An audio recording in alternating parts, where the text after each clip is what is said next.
का आज की कथा में हार्दिक स्वागत है। भगवान श्री कृष्ण और श्रीमती राधा रानी की कृपा से आपकी समस्त मनोकामनाएं पूर्ण हो। और आज आप सुनेंगे पौष मास की कथा का दूसरा अध्याय। और आज का अध्याय सुनने से पहले सुनते हैं कृष्ण कथा। और कृष्ण कथा में आज आप सुनने वाले हैं भगवान पर विश्वास की एक सत्य कथा, कान्हा जी के चमत्कार की एक सत्य कथा। ये कथा है वृंदावन की। वृंदावन शहर में एक वैद्य थे जिनका मकान भी बहुत पुराना था। वैद्य साहब अपनी पत्नी को कहते थे कि जो भी कुछ तुम्हें चाहिए, जो भी सामान तुम्हें चाहिए, वो एक चिट्ठी में लिख कर दे दो। और जब वो दुकान पर जाते, वैद्य साहब जब दुकान पर जाते तो सबसे पहले चिट्ठी खोलते थे और सामान के भाव को देखते कि ये सामान कितने का है। फिर कान्हा से दुआ करते कि सांवरे, मैं केवल तेरी इजाजत से ही तुझे छोड़कर यहाँ दुनिया में आ बैठा हूँ। तू मेरी आज की व्यवस्था कर देगा, उसी समय यहाँ से उठ जाऊंगा। और फिर कभी सुबह 9:30 बजे, कभी 10 बजे ही रोगियों की दवा देकर वापस वो अपने गांव चले जाते थे। मतलब जितने तक का सामान होता था, उस सामान की व्यवस्था जैसे ही हो जाती थी, वैसे ही वो दुकान बंद करके और वापस अपने गांव चले जाते थे। मतलब अधिक पाने की लालच नहीं कि और कमाना है, ऐसा नहीं सोचना। आज के खर्च की व्यवस्था हो गई, बस इतना ही उनको कमाना था। अब एक दिन क्या हुआ कि वैद्य जी ने जब दुकान खोली और फिर चिट्ठी खोली तो देखते ही रह गए। एक बार तो उनका मन भटक गया। उन्हें अपनी आंखों के सामने तारे चमकते हुए नजर आ गए, लेकिन जल्दी ही उन्होंने अपने मन पर काबू पा लिया। अब ऐसा क्या हुआ था, ऐसा क्या लिख दिया था पत्नी ने उस चिट्ठी में? आटे, दाल, चावल आदि के बाद पत्नी ने लिखा था, बेटी के दहेज का सामान भी लाना है जी। अब वैद्य जी कुछ देर तो सोचते रहे, फिर बाकी चीजों की कीमत लिखने के बाद दहेज के सामने ऐसा लिखा कि ये काम मेरे कान्हा का है, कान्हा ही जाने। एक दो मरीज आए थे, उन्हें वैद्य जी दवाई दे रहे थे। इसी दौरान एक बड़ी सी कार उनके दुकान के सामने आकर रुकी। जब दोनों मरीज दुकान से बाहर दवाई लेकर चले गए, तब वो साहब कार से बाहर निकले और राधे राधे करके बेंच पर बैठ गए। वैद्य जी ने कहा कि अगर आपको दवाई लेनी है अपने लिए तो आपको अपनी नाड़ी दिखानी पड़ेगी। तो क्या मैं आपकी नाड़ी देख लूं? उस आदमी ने कहा कि वैद्य जी, मुझे लगता है आपने मुझे पहचाना नहीं। मैं 15-16 साल बाद आपकी दुकान पर आया हूँ। आपको पिछली मुलाकात की बात सुनाता हूँ, फिर शायद आपको मेरी सारी बातें याद आ जाएगी। वैद्य जी, मैं 5-6 साल से इंग्लैंड में ही रहता हूँ। इंग्लैंड जाने से पहले मेरी शादी हो गई थी, लेकिन अब तक बच्चा नहीं हुआ था, तो यहाँ भी इलाज किया और इंग्लैंड में भी करवाया, लेकिन हमारी किस्मत में शायद कोई बच्चा था ही नहीं। तो आपने कहा कि मेरे भाई अपने भगवान से निराश न हो। याद रखो, उसके खजाने में किसी चीज की कोई कमी नहीं है। औलाद, मान, धन दौलत और खुशी गमी, जीवन मृत्यु, सब कुछ उसी के हाथ में है। किसी वैद्य के हाथ में कुछ भी नहीं है। अगर औलाद होनी है तो मेरे सांवरे के आशीर्वाद से ही होनी है। औलाद देनी है तो उसी ने देनी है। मुझे याद है आप बातें करते जा रहे थे और साथ साथ में पुड़िया भी बना रहे थे। फिर आपने मुझसे कहा कि तुम्हारा नाम क्या है। मैंने बताया कि मेरा नाम सतीश है। आपने एक लिफाफे पर कान्हा और दूसरे पर राधे लिखा। फिर दवा लेने का तरीका बताया, लेकिन जब मैंने आपसे पूछा कि कितने पैसे, तब आपने कहा बस ठीक है। मैंने जोर डाला तो आपने कहा कि आज का खाता बंद हो गया है। मैंने कहा मुझे आपकी बात समझ नहीं आई। तब आपके पास खड़े एक व्यक्ति ने बताया कि भाई, आज के घर के खर्च के लिए जितनी रकम वैद्य जी ने कान्हा जी से मांगी थी, वो सांवरे ने इनको दे दी है और अधिक पैसे वे ले ही नहीं सकते। मैं बहुत हैरान हुआ और शर्मिंदा भी हुआ कि मेरे विचार कितने घटिया थे और ये वैद्य कितना महान व्यक्ति है। मैंने जब घर जाकर अपनी बीवी को दवा दिखाई और सारी बातें बताई तो उसके मुंह से निकला, वो इंसान नहीं, कोई फरिश्ता है और उसकी दी हुई दवाई हमारी मनोकामना जरूर पूरी करेगी जी। वैद्य जी, आज हमारे घर में 3 बच्चे हैं। हम पति पत्नी हर समय आपके लिए दुआएं करते हैं। जब भी वृंदावन में छुट्टी पे आया, कार उधर रोकी, लेकिन दुकान को बंद पाया। कल दोपहर भी आया था, दुकान बंद थी। एक आदमी पास ही खड़ा हुआ था तो उसने कहा कि अगर आपको वैद्य जी से मिलना है तो सुबह 9 बजे अवश्य पहुंच जाएं, वरना उनके मिलने की कोई गारंटी नहीं। इसलिए आज सवेरे सवेरे ही आपके पास आया हूँ। वैद्य जी, हमारा सारा परिवार इंग्लैंड में ही बस चुका है। केवल एक विधवा बहन अपनी बेटी के साथ वृंदावन में रहती है। हमारी भांजी की शादी इस महीने की 21 तारीख को होनी थी। इस भांजी की शादी का सारा खर्च मैं अपने जिम्मे लिया था।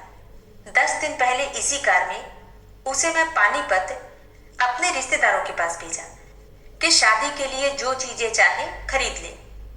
उसे पानीपत जाते ही बुखार हो गया और उसने किसी को नहीं बताया।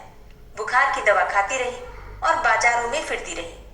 बाजार में फिरते फिरते ही वो अचानक से बेहोश होकर गिर पड़ी। उसे अस्पताल तो ले गए, लेकिन बेचारी वो इस दुनिया से चली गई। इसके मरते ही न जाने क्यों मुझे और मेरी पत्नी को आपकी बेटी का ख्याल आया। हमने और हमारे सभी परिवार ने फैसला किया है कि हम अपनी भांजी के दहेज का जो सामान है, सभी साजो सामान आपके यहाँ पहुंचा देंगे। शादी अगर जल्दी है तो इंतजाम हम खुद करेंगे, और अगर अभी कुछ देर है तो सभी खर्चों के लिए पैसा आपको नकदी पहुंचा देंगे। आप कृपा करके मना मत करना, अपना घर दिखा दें ताकि सारा सामान वहां पहुंचाया जा सके। अब तो वैद्य जी हैरान परेशान हुए और बोले, सतीश जी, आप जो कुछ भी कह रहे हैं मुझे कुछ समझ नहीं आ रहा। मेरा इतना मन नहीं है। मैं तो आज सुबह जब अपनी पत्नी के हाथ की लिखी हुई चिट्ठी यहाँ खोलकर देखा तो मिर्च मसाला के बाद जब मैंने ये शब्द पढ़े, बेटी के दहेज का सामान, तो तुम्हें पता है मैंने क्या लिखा? आप खुद यह चिट्ठी जरा देखिए। सतीश जी यह देखकर हैरान रह गए कि बेटी के दहेज के सामने लिखा हुआ था, यह काम कान्हा का है और कान्हा ही जाने।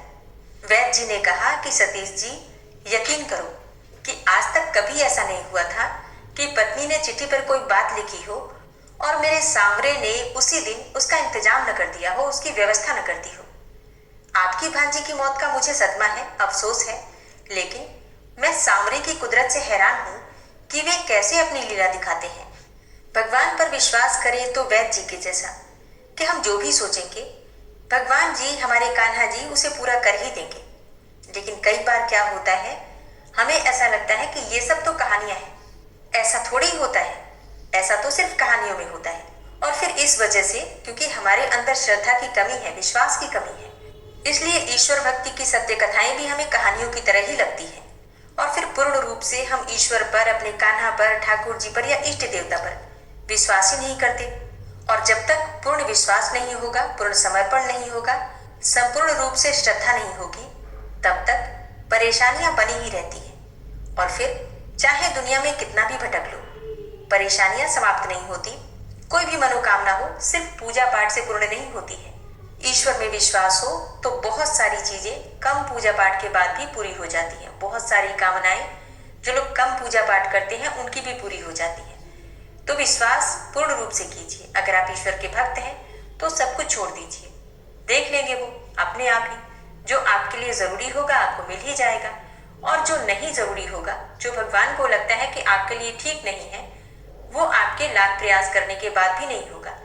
तो जो इच्छाएं आपकी पूरी हो जाती हैं, समझ लीजिए कि ईश्वर ने आपके लिए वही चुना है, आपके लिए वही हितकर है। और जो इच्छाएं आपकी पूरी नहीं होती हैं, समझ लीजिए कि आपके लिए वो ठीक नहीं था, तभी ईश्वर ने आपकी उस इच्छा को पूर्ण नहीं किया। विश्वास बनाए रखिए, जो आपके लिए अच्छा होगा हमारे ठाकुर जी वही करते हैं। तो प्रेम से बोलिए राधे राधे। और आज आप सुनेंगे पौष मास की कथा का दूसरा अध्याय।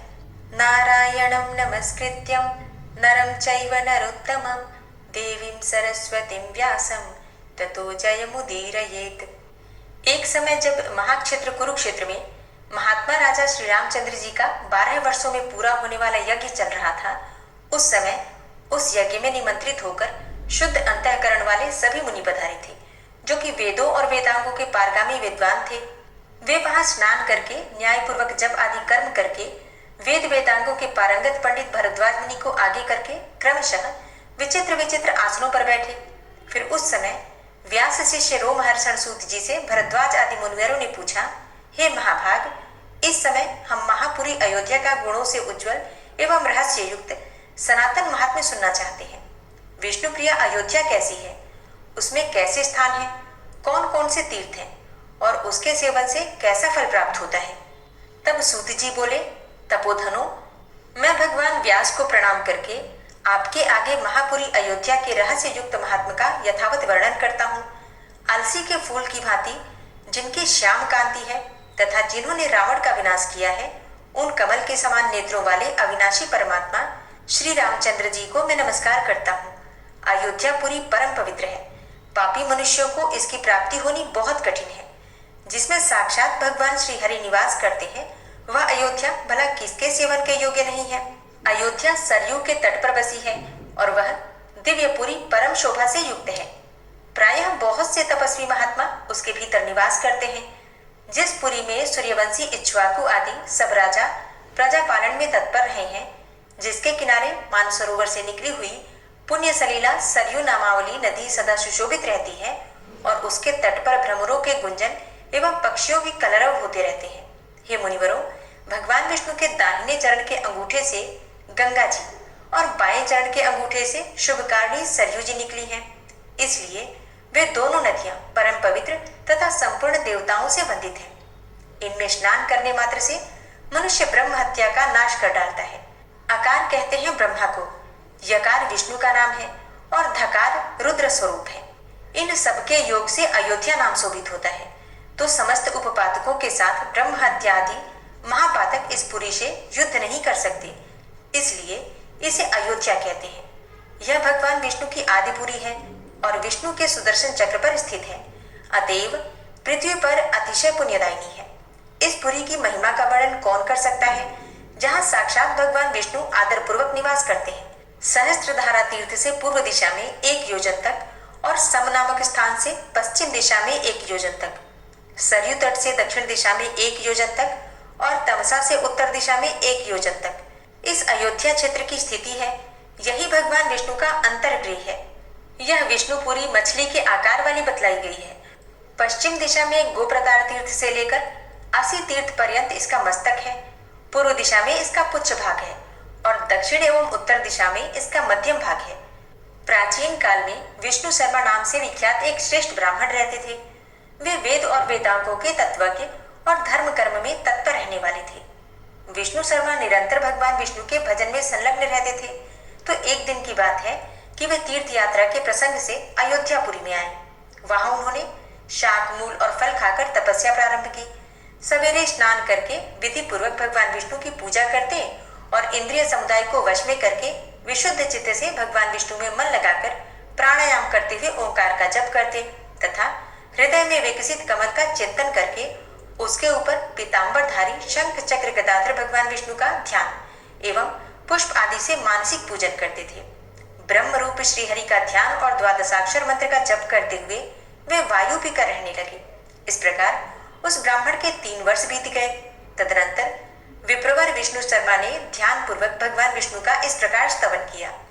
विष्णु शर्मा बोले, हे भगवान, हे विष्णु, आप प्रसन्न होइए। हे पुरुषोत्तम, प्रसन्न होइए। हे देव देवेश्वर, प्रसन्न होइए। हे कमल नयन, प्रसन्न होइए। हे कृष्ण, आपकी जय हो। अचिंत्य परमेश्वर, आपकी जय हो। हे विष्णु, आपकी जय हो। हे अव्यय, आपकी जय हो। हे नाथ, हे यज्ञपति, आपकी जय हो। हे विष्णु, आप सबके पालक और सर्वत्र व्यापक हैं, आपकी जय हो। पापहारी अनंत, आपकी जय हो। जन्म रूपी ज्वर का निवारण करने वाले हे प्रभु, आपकी जय हो। जिनकी नाभि से कमल प्रकट हुआ है तथा जो कमल की माला धारण करते हैं, ऐसे आप श्रीहरि को नमस्कार है, नमस्कार है। हे सर्वेश, आपको नमस्कार है। कैटभ का संहार करने वाले हे भूतेश्वर, आपको नमस्कार है। जगत के मूल कारण हे जगदीश्वर, आप तीनों लोकों के रक्षक हैं, आपको नमस्कार है। आप देवताओं के भी अधिदेवता हैं, आपको नमस्कार है। आप जल में शयन करने वाले नारायण हैं, आपको नमस्कार है। सबको अपनी ओर आकृष्ट करने वाले सच्चिदानंदमय भगवान श्री कृष्ण को नमस्कार है। जहाँ योगी जनों का मन रमण करता है, उन श्री राम को नमस्कार है। चक्र सुदर्शनधारी श्री हरि को नमस्कार है। आप सब लोगों की माता हैं और आप ही जगत के पिता हैं। भय से व्याकुल प्राणियों के लिए आप ही सुहृद और मित्र हैं। आप ही पिता और पितामह हैं। भविष्य व सत्कार, प्रभु और अग्नि, सब कुछ आप ही हैं। आप ही करण, कारण, कर्ता और परमेश्वर है। हाथ में शंख चक्र गदा धारण करने वाले हे माधव, मेरा उद्धार कीजिए। मंदराचलधारी कच्छप, आप प्रसन्न होइए। हे मधुसूदन, प्रसन्न होइए। हे कमलाकांत, प्रसन्न होइए। हे भुवनेश्वर, आप मुझ पर प्रसन्न होइए। इस प्रकार स्तुति करते हुए महात्मा विष्णु शर्मा की भक्ति से प्रसन्न होकर विश्वात्मा भगवान विष्णु गरुड़ की पीठ पर बैठे हुए वहां प्रकट हो गए। उनके हाथों में शंख चक्र और गदा शोभा पा रहे थे। वे पीतांबरधारी अविनाशी श्री हरि प्रसन्न चित्त होकर विष्णु शर्मा से इस प्रकार बोले, हे वत्स, मैं तुम्हारी बड़ी भारी तपस्या से इस समय संतुष्ट हूँ। इस स्तोत्र से तुम्हारा समस्त पाप नष्ट हो गया है। हे विप्रवर, कोई वर मांगो। विष्णु शर्मा बोले, हे देवेश, इस समय आपके दर्शन से मैं कृतार्थ हो गया हूँ। हे जगदीश्वर, मुझे एकमात्र अपनी अविचल भक्ति प्रदान कीजिए। श्री भगवान ने कहा, तुम्हें मोक्ष देने वाली मेरी अविचल वैष्णवी भक्ति प्राप्त हो और यहीं पर मुक्तिदानी गंगा भी प्रकट होकर अविचल रूप से रहे। यो कहकर देव देवेश्वर श्री विष्णु ने चक्र से उस स्थल को खोदकर पाताल मंडल से गंगा जी का जल प्रकट किया। तब से वह स्थान चक्र तीर्थ के नाम से विख्यात हुआ। वह त्रिभुवन प्रसिद्ध तीर्थ समस्त पाप राशि का नाश करने वाला है। वहां स्नान और दान करने से मनुष्य विष्णु लोक में जाता है। तदनंतर भगवान विष्णु ने विष्णु शर्मा से पुनः कहा, हे विप्रवर, यहाँ भक्तों को मुक्ति देने वाली मेरी मूर्ति विष्णु हरि के नाम से प्रसिद्ध होकर रहे।